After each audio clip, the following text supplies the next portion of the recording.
CBSE NCRE Solutions Chapter 5 Arithmetic Progressions Exercise 5.1 and problem number 4. The problem is, which of the following are APs? If they form an AP, find the common difference D and write 3 more terms. There are 15 different parts of this in this problem and we will cover them one by one. So the very first part is 2, 4, 8, 16. Now what is an AP? You know that a sequence is called arithmetic progression if the difference between any two consecutive terms is constant. So let's check this sequence. What is the difference between first two terms here? It's 4 minus 2, it's 2. And the difference between the next two consecutive terms, like which is 4 and 8, is equal to 4. So the difference between any two consecutive terms in this sequence is not same here. So that is why it is not an AP.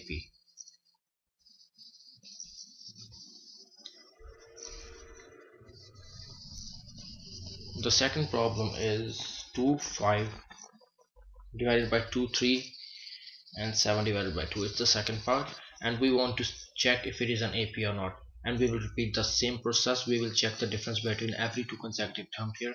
For example, the very first two consecutive terms are 2 and 5 by 2, so the difference between them is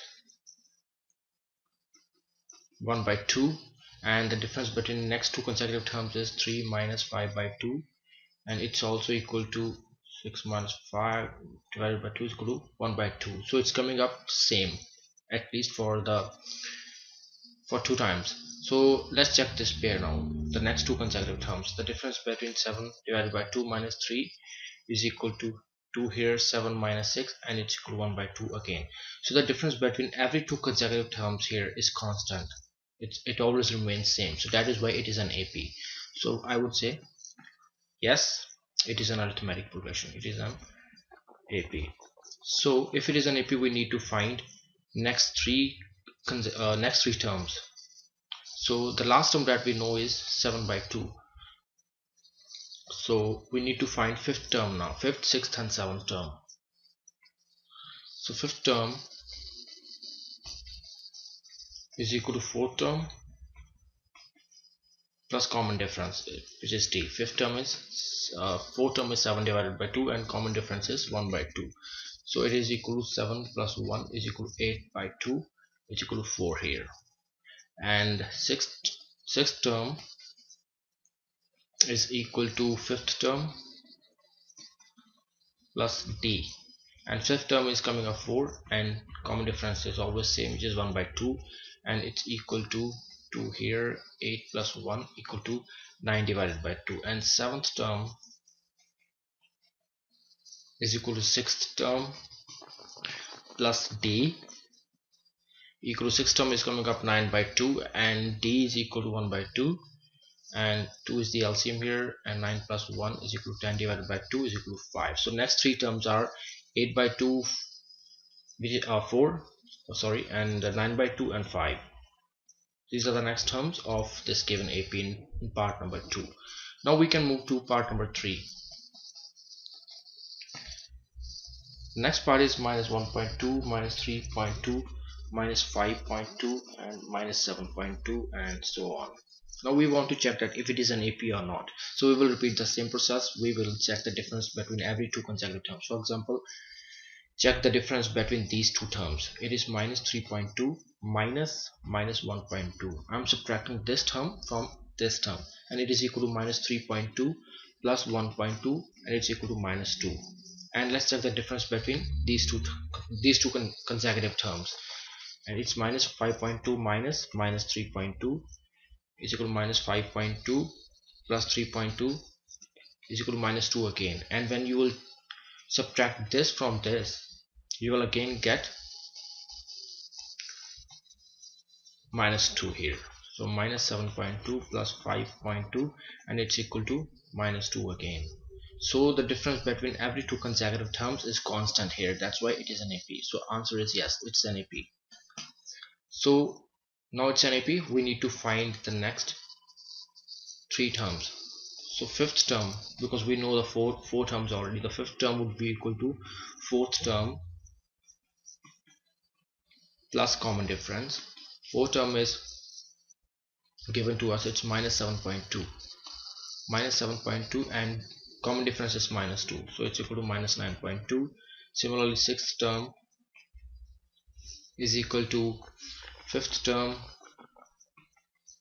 plus common difference is equal to, fifth term is minus 9.2 that we just found, and common difference is minus 2, and so it's equal to minus 11.2. And seventh term is equal to sixth term plus common difference, and sixth term we just found is minus 11.2 and common difference is minus 2, so it's equal to minus 13.2. So these are the next three terms of given AP. So that's it about part number 3. So we can now start part number 4. Part number 4 is minus 10, minus 6, minus 2, 2, and so on. So here we have this sequence and we want to check if it is an AP. We repeat the same process. Let's check the difference between every two consecutive terms. So check the difference between these two consecutive terms. It's minus 6 minus minus 10 to minus 6 plus 10 equal to 4. Now check the difference between these two. It's also equal to 4. Minus 2 minus minus 6 is equal to minus 2 plus 6. It's also equal to 4. Similarly, 2 minus minus 2 is equal to 2 plus 2 is equal to 4 again. So it's an AP because the difference between every two consecutive terms is constant. So answer is yes, it is an AP.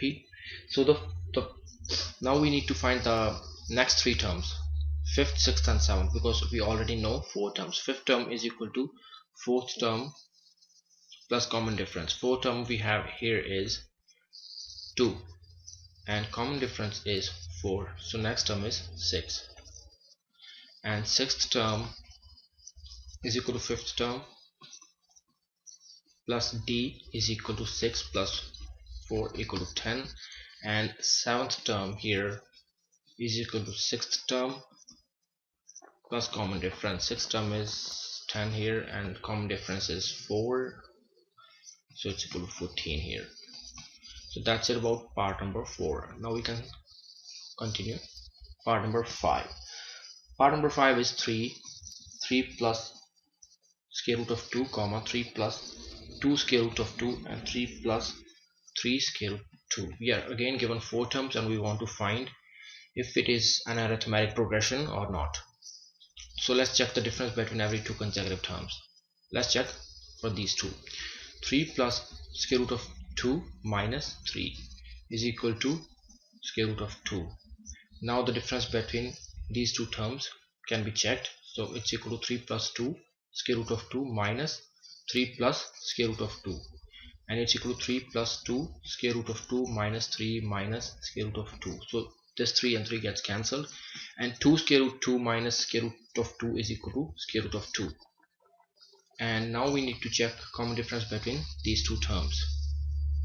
Difference between these two terms is 3 plus 2 square root of 2 minus 3, sorry, it should be 3 here, 3 plus 3 square root 2 minus 3 plus 2 square root of 2 here. So it would be equal to 3 plus 3 square root of 2 minus 3 minus 2 square root of 2. This 3 and 3 gets cancelled and it's equal to square root of 2, because 3 square root of 2 minus 2 square root of 2 is equal to square root of 2. So common difference is coming up, the difference between every two consecutive terms is coming up constant, which is equal to square root of 2. So that's why we say yes, it is an AP. It is an AP. So we need to find next three terms now, starting from fifth term, because four terms are already given. So fifth term is equal to fourth term plus common difference. Fourth term is given to us, it's equal to 3 plus 3 under root of 2, common difference is under root 2, so it is equal to 3 plus 4 under root 2 here. Similarly, sixth term is equal to fifth term plus common difference, and it's equal to 3 plus 4 under root 2, because fifth term is equal to 3 plus 4 under root 2 that we have just found, plus common difference, which is under root of 2 is equal to 3 plus 5 under root of 2. It's pretty simple to find next three terms. So seventh term is equal to sixth term plus common difference, and is equal is equal to 3 plus 5 under root of 2, because 6 term is equal to 3 plus 5 under root 2 that we have just found, and d is equal to square root of 2 that we found at the top of this part, and it's equal to 3 plus 6 under root 2. So these are the next three terms of this AP: 3 plus 4 square root of 2, 3 plus 5 square root 2, and 3 plus 6 square root of 2. Now we can move on to the next part, which is part number 6. Part number 6 is 0.2, 0.22, 0.222, and 0.2222, and so on. Now if we check the difference between every two consecutive terms here, it's not going to be same. So 0.22 minus 0.2 is not equal to 0.222 minus 0.22. So if it is not same, then it is not an AP for sure, because the difference between every two consecutive terms is not constant here. So that's why it is not an AP. So there is no point of finding next three terms. Actually we cannot do it because it's not an AP. We can do it. Actually it is making a sequence. For example, the next term would be 0.22222, because every time 1 2 is increasing, but this is not a problem related to arithmetic progressions. So, and they are not even asking us to find next three terms if it is not an AP. So we can move to the next part here, which is part number 7. Part number 7 is 0, minus 4, minus 8, minus 12. Now we check the difference between every two consecutive terms here too. Okay, the difference between these two terms is minus 4 minus 0 is equal to minus 4. The difference between these two terms, minus 8 minus minus 4 is equal to minus 8 plus 4 is equal to minus 4. And the difference between these two terms is minus 12 minus minus 8 is equal to minus 12 plus 8 is equal to minus 4. So difference between every two consecutive terms is coming up same here. So it is an AP.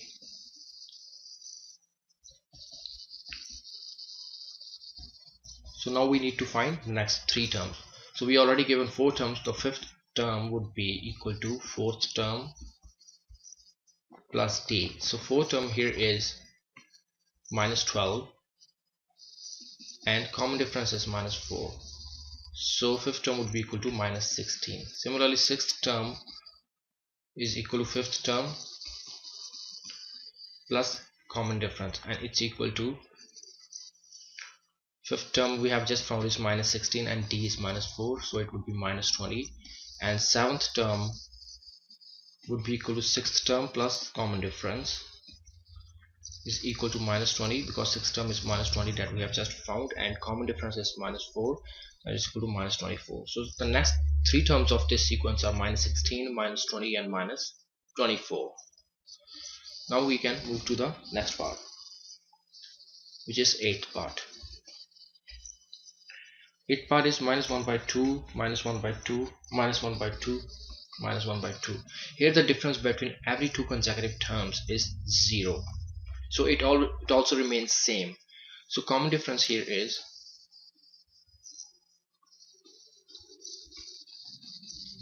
equal to minus 1 by 2 minus 1 by 2, which is equal to minus 1 by 2 plus 1 by 2 is equal to 0 here. That's pretty clear.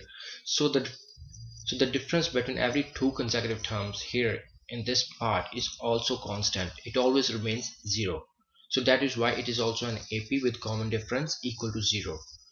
So in order to find the next terms of this sequence, we can directly write fifth term is equal to fourth term plus common difference, and is equal to minus 1 by 2 plus 0 is equal to minus 1 by 2. Similarly, sixth term would also be equal to minus 1 by 2, and seventh term would also be equal to minus 1 by 2. Here all the terms of this sequence are going to be equal to minus 1 divided by 2. So the next three terms of the sequence are same, and they are equal to minus 1 divided by 2. Now moving to the next part, we have ninth part here, and is equal to 1, 3, 9, 27. Now in order to know that if it is an AP, we again check the difference between every two consecutive terms, and it is not constant here. For example, 3 minus 1 is equal to 2 and 9 minus 3 is equal to 6. So not an AP because it doesn't remain same. We can also write 3 minus 1 is not equal to 9 minus 3. So it's not an AP. So we can move to the next part. Part number 10 is A, 2A, 3A, 4A, and so on.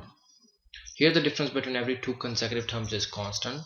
We can easily notice that. For example, 2A minus A is equal to A. 3A minus 2A is also equal to A. And 4A minus 3A is also equal to A. So it's pretty simple.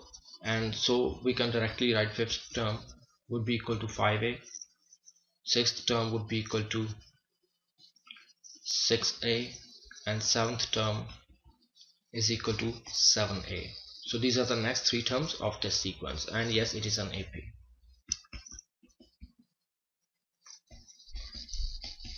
Now coming to the 11th part of this, we have here a square, a cube, and a power 4, and so on.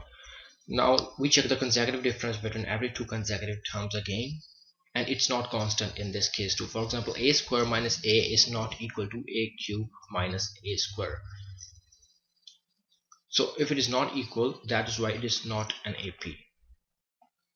So it is not an AP, so there is no point of finding the next three terms here. So we can directly move to the next part. Let's move to the part number 12 here. The 12th part is square root of 2, square root of 8, square root of 18, and square root of 32. So that's a little bit typical. For example, square root of 8 is, okay, I'll write these terms as it is. Okay, this is square root 2 as it is, and this square root of 8 is 2 square root of 2 if we solve it, and this square root of 18 is 3 square root of 2, and this 32 is 4 square root of 2. So I will have to further solve these terms and so on here. Now we want to check if this forms an AP or not, and I would say yes, it forms an AP because the difference between every two consecutive terms is constant here. For example, 2 square root of 2 minus square root of 2 is equal to square root of 2. Similarly, 3 square root of 2 minus 2 square root of 2 is equal to square root of 2 again, and 4 square root of 2 minus 3 square root of 2 is again square root of 2. And looking at the sequence, we can write the next three terms in a simple way, like it's pretty simple. So fifth term would be equal to 5 square root of 2, but if we want to follow the process, it would be equal to fourth term plus common difference. It's equal to, fourth term is equal to 4 square root of 2, and common difference is d here is square root of 2, so it's equal to 5 square root of 2. And sixth term is equal to 6 square root of 2. We will find this by just adding common difference to this term, and seventh term is equal to 7 square root of 2. We will find seventh term by adding common difference to sixth term. So these are the next three terms of this sequence: 5 square root of 2, 6 square root of 2, and 7 square root of 2. Now moving to the next part, which is part number 13. It's square root of 3, square root of 6, and square root of 9, square root of 12. Now we again check the difference between every two consecutive terms here, and it's clear that square root of 6 minus square root of 3 is not equal to square root of 9 minus square root of 6, because the difference between every two consecutive terms here is not constant. That is why it is not an AP. So there is no point of finding the next three terms of the sequence because it is not an arithmetic sequence. So we will move to the next part. Number 14 is 1 square, 3 square, 5 square, and 7 square, and so on. Okay, let's simplify this. It's 1 square is 1, and 3 square is 9, and 5 square is 25 here, and 7 square is 49 here. Now let's check the common difference between every two consecutive terms here. 9 minus 1 is equal to 8, and 25 minus 9 is equal to 16. So it's not coming up same here again. So because 9 minus 1 is not equal to 25 minus 9, so we can say that the difference between every two consecutive terms is not same here. So that is why it is not an AP again. So that's it about part number 14. So now coming to the last part, which is 15th part. It's 1 square, 5 square, 7 square, and 73, and so on. Now we further need to simplify the terms of this part. It's 1 square is 1, 5 square is 25, and 7 square is 49, and 73. Now let's check the common difference between every two consecutive terms. Now 25 minus 1 is 24, and now 49 minus 25, it's also 24, and 73 minus 49, it's also equal to 24. So the difference between every two consecutive terms is coming constant here. So it is an AP. Yes, it is an AP. So we need to check now we need to find the next three terms. We already given four terms. The fifth term would be equal to fourth term plus d, and fourth term we have is 73, and common difference is 24. So 73 plus 24 is 97. So fifth term would be 97. Sixth term is equal to fifth term plus common difference, and fifth term is 97, and common difference is 24, and 97 plus 24 is 121. So sixth term is 121, and seventh term is equal to sixth term plus common difference, and it's equal to 121. Sixth term is 121, but we have just found it, and common difference is 24, and it's equal to 541. It's equal to 145. So these are the next three terms of this sequence: 97, 121, and 145. So that's it about problem number 4th of exercise 5.1. The next video I'll be covering exercise 5.2, problem number 1, chapter 5, arithmetic progressions. See you guys.